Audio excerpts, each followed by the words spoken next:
Hello friends, doctor Shakti Singh classes में आपका हार्दिक स्वागत है।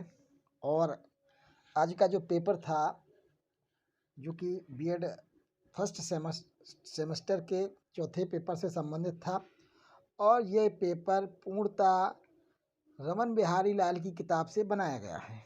और लगभग आप सारा पेपर देखेंगे, लगभग सारे पॉइंट्स आपको डॉक्टर रमन बिहारी लाल की किताब से आ जाएंगे।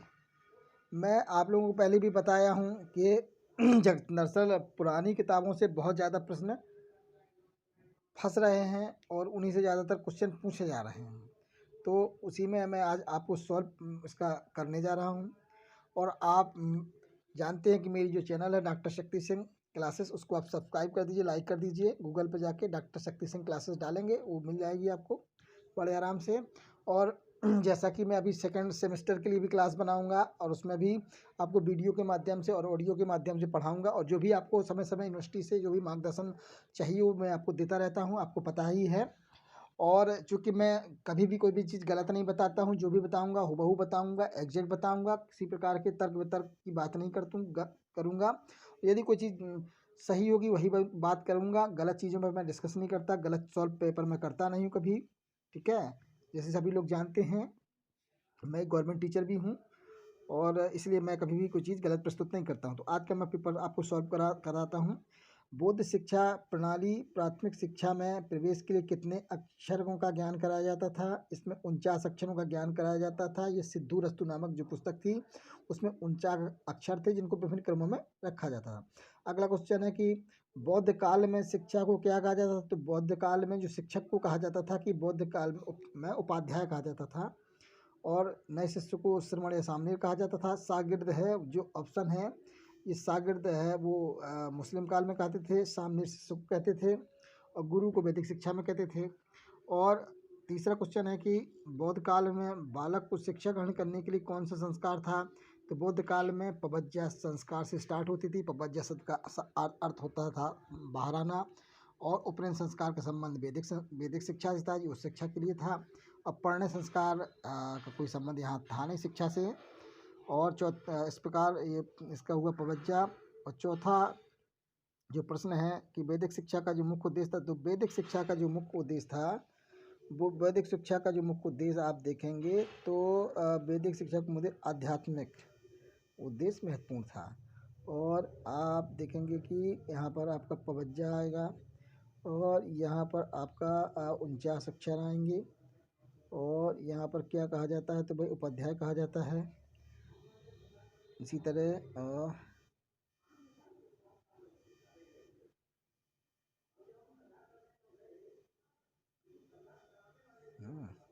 अब हम लोग आगे क्वेश्चन हल करते हैं कि एसएनडीटी की स्थापना किसने की थी? एसएनडीटी एक संस्था थी जो महिलाओं से संबंधित थी। महर्षि डॉक्टर दौड़बाल कर्वे इसके वो थे, और कर्वे ने बताई थी। और ये प्रजातंत्र में शिक्षा के उद्देश्य दोनों हो जाएंगे।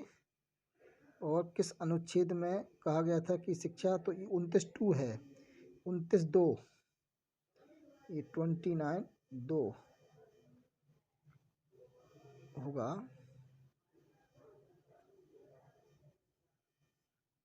और भारत में राष्ट्रीय शिक्षा के कौन कौन से साधन हैं? तो ये इसमें सी ऑप्शन होगा, सॉरी डी ऑप्शन होगा। इसमें सभी आ जाएंगे। राधा कृष्ण मुख्य रूप से उच्च शिक्षा से इसका संबंध था। और विश्वविद्यालय अनुदान को देखिए 53 में इसकी स्थापना हुई, 56 में नहीं दिया था, तो 53 नहीं, 56 नहीं, तो 55 हो जाएगा, सॉरी 54 हो जाएगा। और भारत सरकार अधिनियम जो था वो 37 में 35 में हुआ, और 37 में ये लागू किया गया था, 37 में। और राष्ट्रीय शिक्षा नीति में ये 1990 है। और वर्धा शिक्षा सम्मेलन ये अखिल भारतीय राष्ट्रीय शिक्षा सम्मेलन था। और 14 बुड डिस्पैच में कितने अनुच्छेद थे? ये पूरा रमन बिहारी लाल से पेपर बनाया गया है, इसमें 100 अनुच्छेद थे। और भारतीय शिक्षा आयोग का 1882 हंटर कमीशन जो आपके सिलेबस में नहीं था। अब मैं आप लोगों को सिलेबस और आउट ऑफ सिलेबस दोनों चीज़ों को पढ़ा के चलता हूँ ताकि आप लोगों की गलती ना हो। और जो एक अगला क्वेश्चन है कि हंटर कमीशन ने कहा था कि भाई कि हंटर कमीशन ने शिक्षा तो इन्होंने केवल अंग्रेजी का समर्थन किया था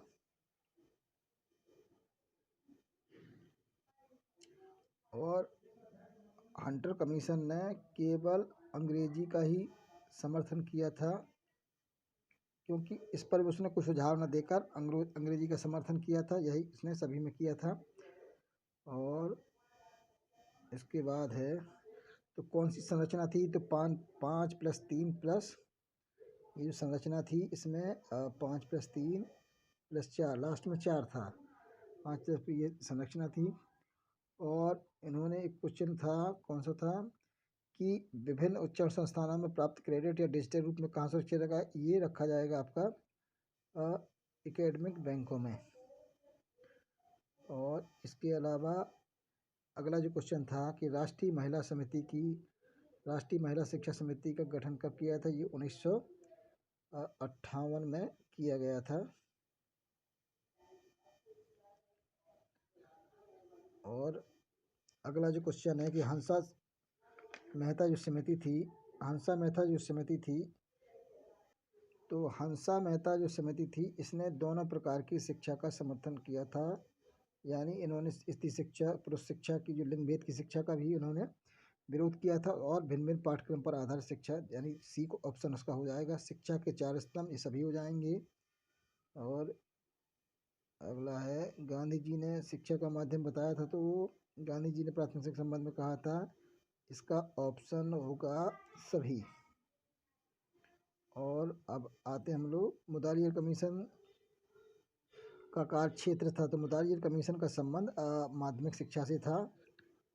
और किसकी अध्यक्षता में माध्यमिक शिक्षा गठन हुआ था, ये बड़ा फेमस प्रश्न है, ये लक्ष्मण स्वामी मुदालियर थे। और ग्रामीण विश्वविद्यालय, ये भी एक बहुत फेमस क्वेश्चन है, तो ग्रामीण जो संबंध था, ये विश्वविद्यालय अनुदान आयोग जो देश का स्वतंत्र भारत का पहला आयोग था। और इसके अलावा आगे चलते हम लोग, आगे है उस शिक्षा के उद्देश्य थे, तो उस शिक्षा के उद्देश्यों की बात करें तो उसमें सभी आ जाएंगे। अगला जो प्रश्न है कि 1854 की शिक्षा नीति किसने बताई थी, तो इसका ऑप्शन है ब्रिटिश सरकार बी ऑप्शन है इसका। और मैकाले तथा उसके विवरण पत्र में, तो इसमें सभी की बात आ जाएगी, किसमें सभी थे। और अगला जो प्रश्न है कि 1813 की आज्ञा पत्र में मैकाले ने क्या सुझाव दिया था, तो मैकाले ने सुझाव दिया था, दोनों सुझाव दिए थे, ठीक है। और राष्ट्रीय शिक्षा संस्थान की स्थापना सर्वप्रथम कहाँ की गई थी, तो राष्ट्रीय शिक्षा संस्थान की स्थापना सर्वप्रथम बंगाल में की गई थी। ये जब बंग भंग आंदोलन चला था उसी समय की बात है। और राष्ट्रीय शिक्षा आंदोलन के मुख्य अंग थे राष्ट्रीय शिक्षा आंदोलन के सभी, आय का स्वराज की प्राप्ति, स्वदेशी वस्तुओं का व्यवहार, ये सभी के सभी इसमें आ जाए। अगला जो आपका प्रश्न है कि आखिरकार बुड के घोषणा पत्र की विशेषताएं थी, तो बुड के जो घोषणा पत्र की विशेषताएं थी वो ए बी दोनों हैं। और अब अगला जो प्रश्न है, बुड के घोषणा पत्र में जन शिक्षा के प्रसार के लिए क्या कहा गया था, तो ये उपयुक्त सभी हो जाएगा। और बुड के घोषणा पत्र में शिक्षा के संग्रह कितने स्तर में विभाजित किया गया था, इसीलिए 5 स्तर थे। और आगे हम लोग चलते हैं, फारसी स्कूल में क्या पढ़ाया जाता था, तो फारसी स्कूल में फारसी और कुरान शरीफ दोनों की शिक्षा प्रदान की जाती थी। मदरसा अरबी भाषा के दरस शब्द से निकला है। और इसमें आप लोग बहुत कन्फ्यूजन है, दरस नहीं है, तो दरस ये सब तो आता रहता है, ये सही है। और इस्लाम धर्म में जो शिक्षा दी जाती थी वो कैसी थी, वो जो शिक्षा थी वो हमारी कहती थी आमिल धर्म के लिए आमिल, तर्क और दर्शन शास्त्र के लिए फाजिल, और ये आती थी काबिल, ये साहित्य के लिए थी। तो इसका ऑप्शन हुआ आमिल। इसका जो ऑप्शन हो जाएगा वो आपका आमिल हो जाएगा। ठीक है। और इसके बाद है आपका कि बौद्ध शिक्षा के अंतर्गत कितने अनुशासन के नियमों का पालन करना था। इसके लिए 10 सिक्खान प्रदानी बोलते थे, 10। इसका ऑप्शन था 10। ठीक है, इसका 10 ऑप्शन था, 10। और वैदिक शिक्षा प्रणाली की विशेषता नहीं थी।